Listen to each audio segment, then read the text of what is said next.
You worked hard and still feel quietly behind. The raise came, the lifestyle followed, and somehow nothing inside changed. You scroll past someone's new car and feel a small ache. It looked like they made it somehow. That ache has a name, and it runs your spending. It is a feeling of running, but never arriving. Most of us were taught wealth looks like something specific. Newer, shinier, bigger, louder, visible from across the parking lot. But the wealthiest people you know often look unremarkable. By the end of this, you will understand why.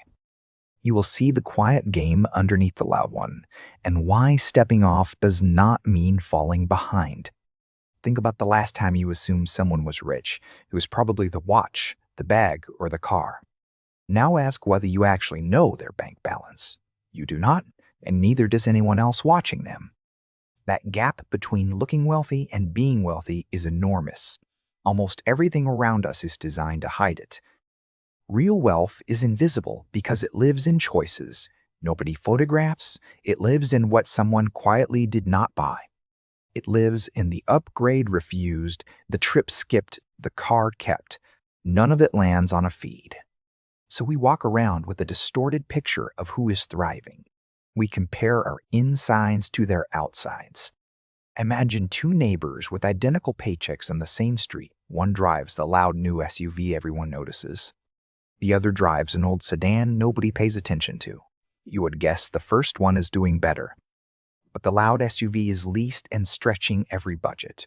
The quiet sedan belongs to someone who feels free.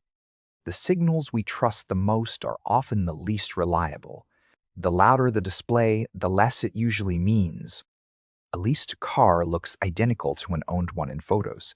A debt-funded vacation looks like a saved one on mine. The camera cannot tell stress from security, and neither can our eyes. We are reading surfaces and calling it information. This is the part that keeps the treadmill running smoothly.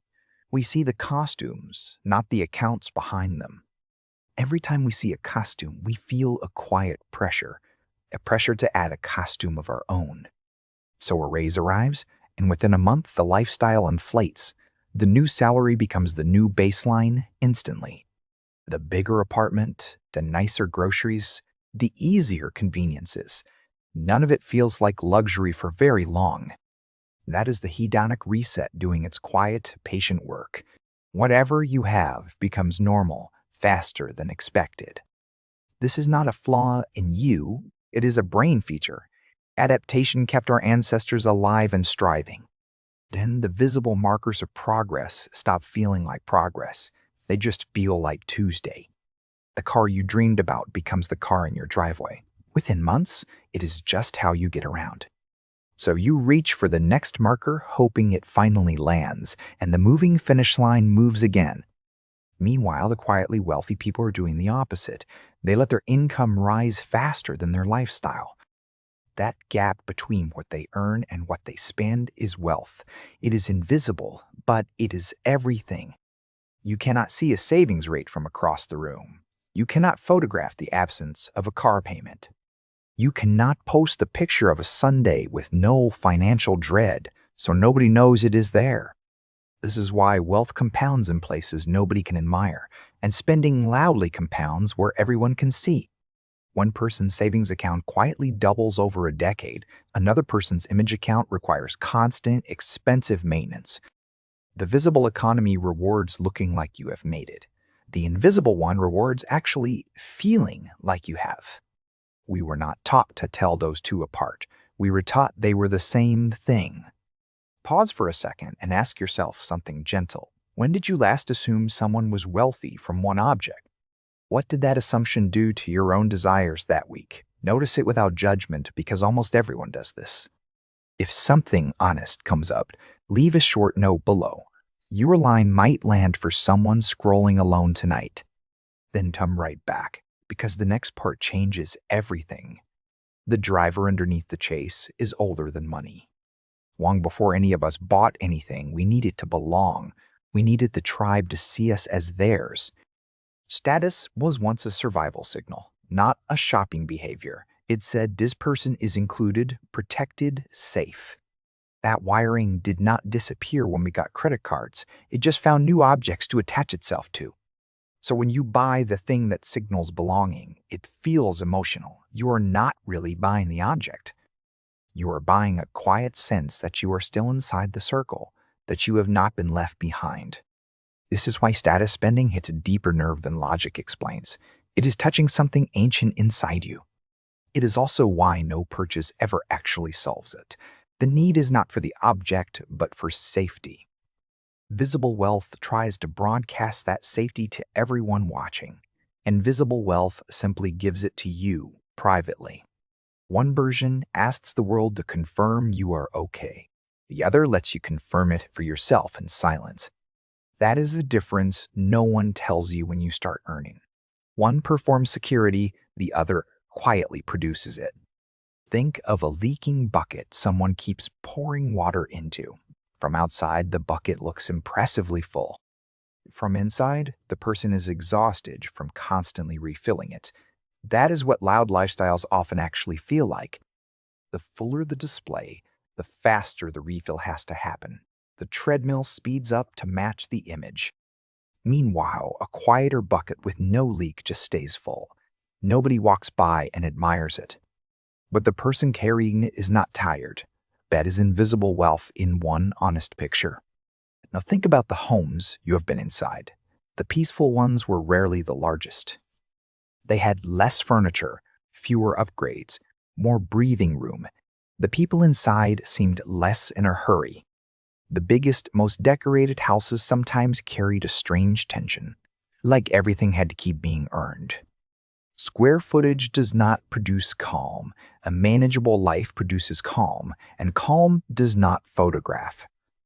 A small home with no payment can feel like a sanctuary. A large home with 2 mortgages can feel trapping. This is why the wealthiest people you meet can seem almost underwhelming. They are not performing anything. They drive a car that works. They wear clothes that fit. They live in a home that is enough. What they have that you cannot see is options. Options to leave a job, weather an emergency, say no.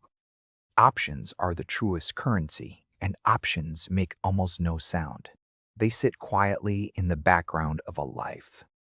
The person with options often looks less impressive than the loud spender.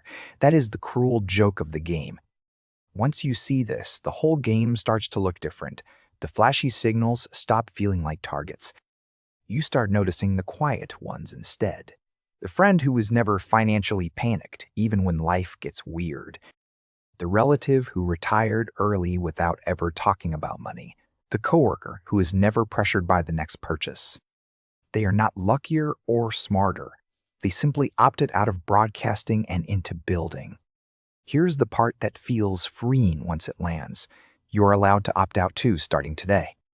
You do not have to announce it, justify it, or post about it. Invisible wealth begins when you stop performing.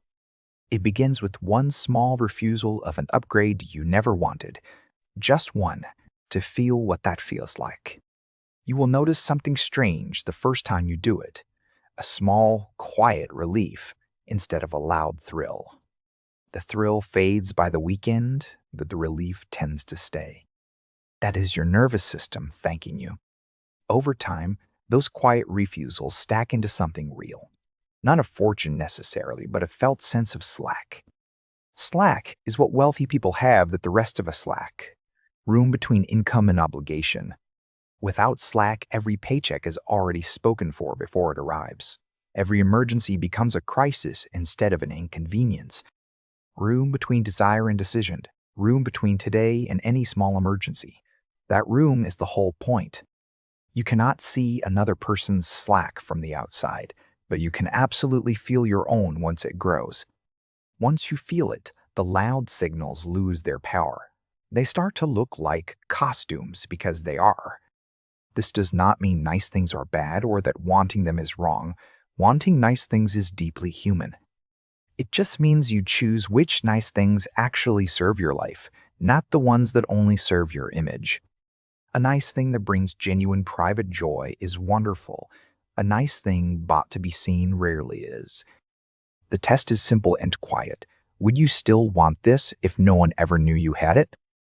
If yes, enjoy it fully and without guilt. If no, the chase is doing the buying, not you.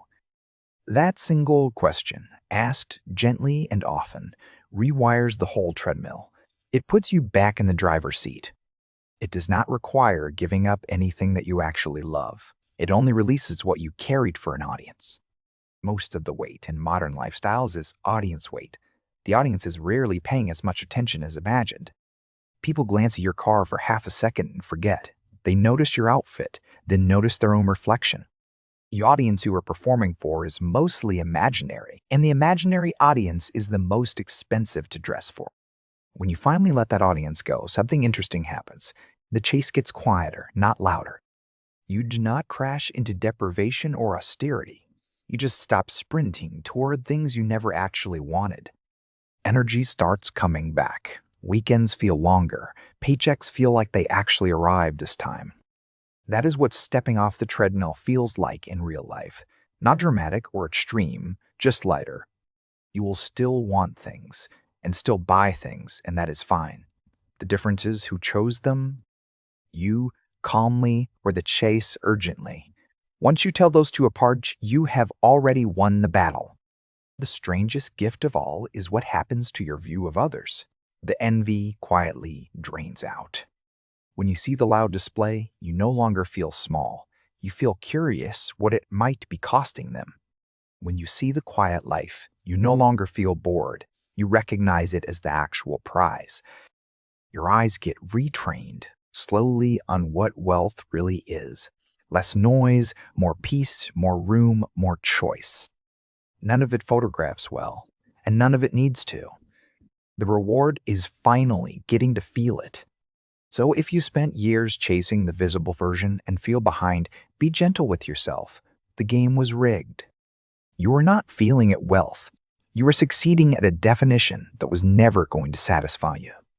A new definition is available quietly whenever you want it. It begins when you stop measuring by what others see. Take a slow breath and let that idea settle for a second. Nothing about your life has to change today. You only have to start seeing the gain clearly. Clarity does most of the work on its own from there. If this gave you even one small moment of recognition, share it below. Someone scrolling tonight needs your words. If you want more quiet conversations like this one, consider subscribing and turning on the bell. We meet here often.